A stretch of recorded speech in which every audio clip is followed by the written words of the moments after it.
เอาฝากให้ตามกับเขาเลยกันแล้วกันเด้อลูกโยลูกยาวได้เด้อพี่น้องเด้อ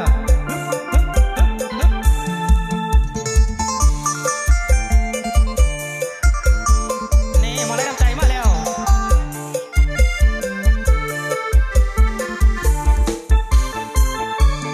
สาวกว่าเสหัวใจเพพอหลงหางเจ้าจังบอกคือคำเว้าตอนเฮา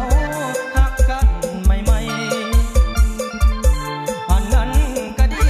อันนี้ก็งามถึกใจแต่ตอนนี้น้องเปลี่ยนแปลงไปคือจังหัวใจเป็นคนละหน่วยหน้าดีตางามแต่ใจน้องดำคือมือจังแม่นปากเคียงเว้าคือสิถือว่าเฮา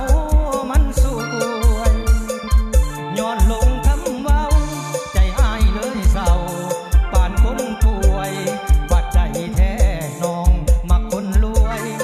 สวยบอกอ้ายแน่ได้บ่ถ้าหากบ่ฮักเป็นหยังบ่บอกอ้ายแน่ล่ะอย่าให้อ้ายอยู่นอกสายตาคือที่ผ่านมาได้บ่ควงสายคนใหม่เอาเก่าใจเห็นน้องกับเขาหยอกล้อบ่เกรงใจบ่อายผู้นั่งมองจนอย่างโซเซคาเฟ่คือคนเมาเหล้าก็ย้อนว่าเมาหักเจ้าหนักกว่าเมาเหล้ายาดองย้อนสาวหัวเสจิตใจพังเพย่างบ่ถือของสิขอกินเหล้า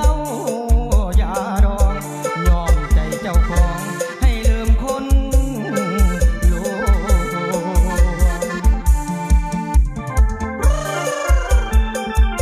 เอาฝากให้ตามกับพวกกันแล้วกันเธอต้องเสียใจมองให้เธอพวกรักจากสาวหัวเส